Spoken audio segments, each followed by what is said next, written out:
Certeza, viu, Ayrton? E você aí de casa já pode participar mandando sua dúvida, porque a partir de agora a gente vai falar sobre o direito da família, né? Que é uma expressão popularmente utilizada e com direitos de visita. Tem gente que fala isso, direito de visita, direito de não é? visita, que já não é Exatamente. mais tão utilizado, né? Em razão das mudanças vividas na sociedade. Atualmente, a expressão direito de convivência É melhor. é utilizada quando falamos sobre filhos de pais separados, por exemplo. A gente vai tirar essas e outras dúvidas com a defensora pública Érica Patrício, que vai explicar para a gente o que muda na prática, né? Direito de visita, direito de convivência, qual é o termo mais correto e o que mudou ao longo desses anos. Bom dia, seja bem-vinda. Bom dia, e eu achei o convivência melhor. Bom dia a todos. Muito obrigada pela oportunidade de falar um pouquinho desse bate-papo, né, das relações familiares, esse direito de convivência, essa guarda e tudo que está envolto dessas relações familiares que às vezes, por algum motivo, não dão certo da convivência ser no âmbito familiar que foi criado, né, que foi a intenção desse surgimento familiar. Então, a gente tem, quando essa família não tem mais essa possibilidade de viver em unidade familiar, tem uma separação, a gente tem as formas de guarda. E dessa guarda que vai estabelecer também esse direito de convivência. Mas essa guarda é importante que vem para abraçar os direitos e os deveres, as responsabilidades desse pai, dessa mãe, com relação à criança. E dentro dessa guarda, que pode ser através de uma ação de guarda, ou pode ser uma ação de divórcio acumulada com guarda, uma ação de alimentos acumulada com guarda, dentro desse processo judicial, né, quando as partes não conseguem resolver de forma amigável fora do judiciário, ele vai se estabelecer alguns nortes, como, por exemplo, como vai ser o final de semana, como vão ser as férias dessa criança, essa guarda vai ser unilateral, exercida exclusivamente por um do pai ou pela mãe, ela vai ser exercida de forma compartilhada, ambos vão ter direitos e responsabilidades sobre a educação, sobre a saúde, sobre a segurança, e vão distribuir afeto a essa criança. Então, o judiciário se debruça sobre esse tema e sempre com a intenção de propiciar o melhor interesse da criança, a proteção integral, para que ela seja a pessoa que menos sofra com essa partilha do casal, né, com essa separação. E aí tem todo o desenrolar do processo, cada caso é um caso, alguns casos a gente precisa de um estudo psicossocial, outros casos a gente tem desde o começo, de uma audiência de conciliação, as partes chegam a um consenso e pensando, né, eu sempre digo da audiência, nesse momento aqui a gente tem que pensar, você como pai, você como mãe, a gente tem que separar o dissabor que essa união não deu, tem que separar o marido da mulher. E pensando como pai, como mãe, a gente chega no melhor resultado do processo, porque é o que vai causar menos transtorno psicológico, menos transtorno de vida para aquela criança na sua rotina e no seu desenvolvimento. Imaginando aqui uma situação em que o pai e a mãe querem muito a guarda da criança, né? Uma criança aí querida pelos pais que, como a senhora falou, não deram certo, o relacionamento acabou. Como que geralmente age? A senhora até falou, né, dos estudos que são feitos, mas mesmo no caso de uma criança, a criança também é ouvida, se observa de repente uma certa preferência da criança. Eu falo na questão de maior permanência, né, porque o que a gente está falando aqui é de convivência, ou seja, os dois terão contato com a criança, enfim, participarão juntos do crescimento dela, mas para a maior permanência, onde é que a criança fica? Ela também é considerada nesse momento? Sim, isso é o ideal, né? É o ideal essa guarda compartilhada em que o pai e a mãe querem estar presentes sobre as decisões daquela criança, sobre as decisões de escola, as decisões de saúde, participar sobre a rotina dela. E nessa guarda compartilhada vai estabelecer qual será a moradia principal dessa criança. Qual vai ser o lar de referência? Vai ser o lar materno ou vai ser o lar paterno? Esse lar de referência, na hora que se estabelece, e é estabelecido não pelo poder aquisitivo, pelo poder econômico que a pessoa tem, mas é estabelecido em razão do melhor conforto, o menor prejuízo que aquela criança vai ter com a alteração do seu âmbito familiar. Estabelecendo isso, qual é esse lar de referência, a gente vai partir para o direito de convivência. Os finais de semana vão ser alternados, passa com um final de semana com outro, os feriados também vão ser alternados, o Natal, esse ano vai começar com a mãe, ano que vem com o pai, o Réveillon, a gente vai estabelecendo essas minúcias, por exemplo, dia dos pais vai ficar com o pai, dia da mãe com a mãe, no aniversário da criança, a gente já teve caso que vai dividir, o almoço vai ficar com a mãe, o jantar vai ficar com o pai, ou a gente alterna. Um ano do aniversário da criança fica com um ano com o outro.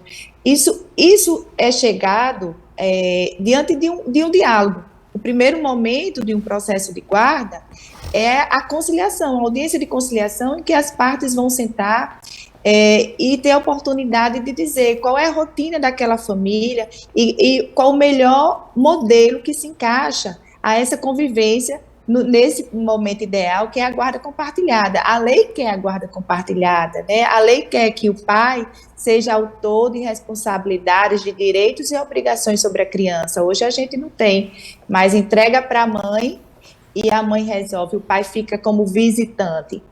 Não é assim que a lei, não é assim que a justiça quer.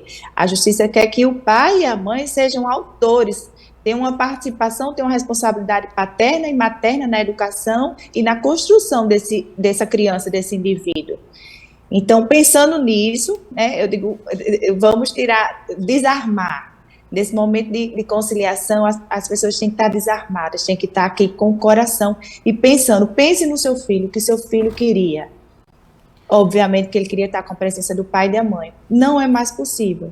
Mas como seria um final de semana com um final de semana participar da família materna, participar da família paterna, aí você vem os avós, vem os tios, vem a construção de um desenvolvimento afetivo melhor, mais tranquilo, com menos dissabores. Digamos Já assim. falando nos avós, doutora, eu queria que a senhora explicasse melhor para a gente como é que funciona o papel dos avós, porque eu já estou recebendo aqui vários depoimentos dos nossos telespectadores e tem esse aqui específico, da nossa telespectadora dizendo que cria a neta há pelo menos 2 anos, porque a mãe da criança não tinha condições de arcar, né, com as despesas dessa criança.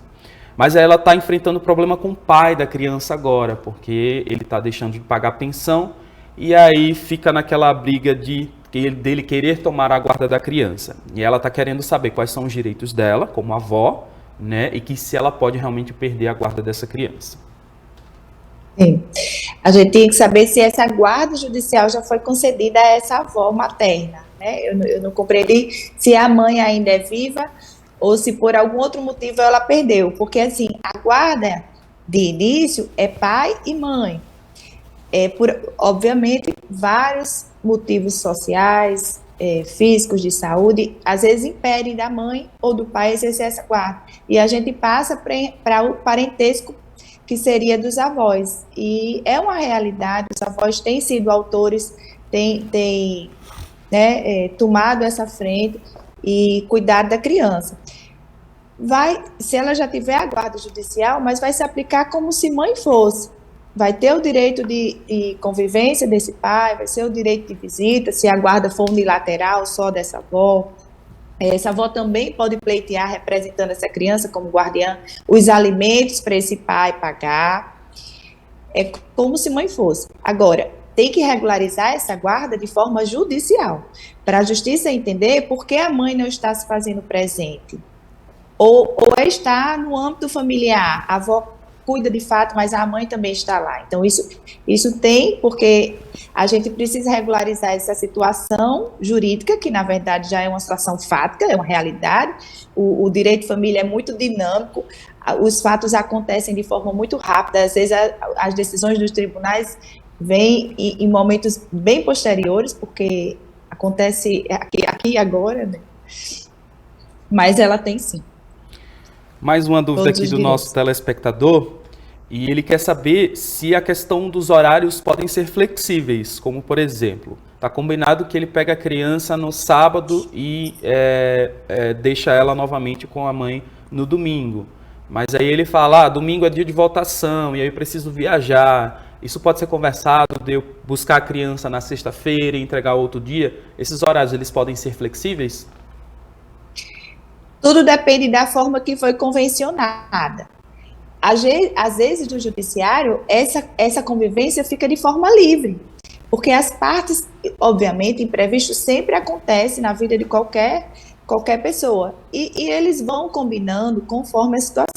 Outras vezes não tem um momento de diálogo tão oportuno que tem essa flexibilidade, e aí o judiciário vem, a gente estabelece horário de pegar a criança, horário de deixar a criança, mas ainda com horário, há imprevistos, né? Às vezes a criança está doente, às vezes você está no pronto atendimento, e pode acontecer essa imprevisibilidade e ser conversados. Isso assim, as partes têm que se lembrar que está lidando com a criança, e a criança a qualquer tempo, qualquer momento, tem muitos imprevistos. Então, o bom senso deve predominar sobre essas relações de pai, de mãe, e envolvendo a criança.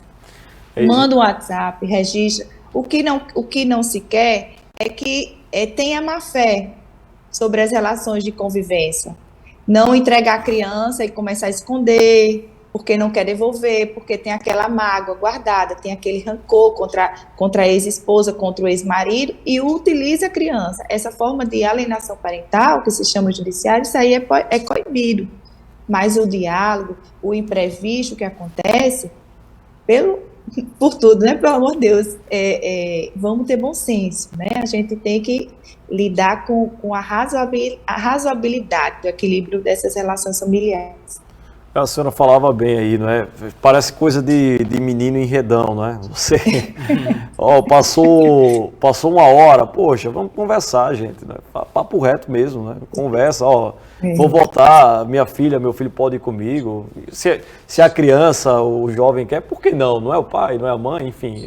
Eu vejo por esse lado que a senhora falava também, às vezes eu vejo cada coisa assim, tão boba, sendo levada para a via judicial, para quê, né? Mesmo quando o casal se separa, continua aquela relação não muito amigável, mas tem que pensar na criança. É o que a doutora falava, vamos esquecer aqui a nossa briga de casal, aqui a gente resolve, mas o nosso filho é o nosso filho, é diferente, né? Aqui eu sou pai e mãe para sempre. Mas muitas vezes o filho também toma as dores do pai ou da mãe, Tem né? até uma pergunta aqui, Paulinho. Pergunta aqui interessante, doutora. Bom dia, Paulinho, Ayrton, bom dia, doutora. Estou passando por esse processo. Aí disse que foi casada aqui por 15 anos, teve uma filha, se separou, né? E aí ela fala aqui que a filha tem mágoa do pai. E ela pergunta, eu sou obrigada a permitir que ela saia com o pai? Pelo que eu já entendi aqui, o pai tem um direito dessa visita, dessa convivência, mas ela pergunta se de fato tem que permitir, mesmo que a filha não queira. Uma situação mais delicada também.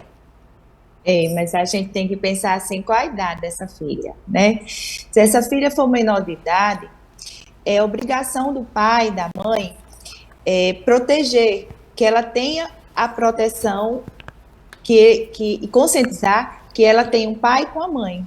Porque, às vezes, a mágoa da criança é porque ela compra a briga da mãe, compra a briga do pai.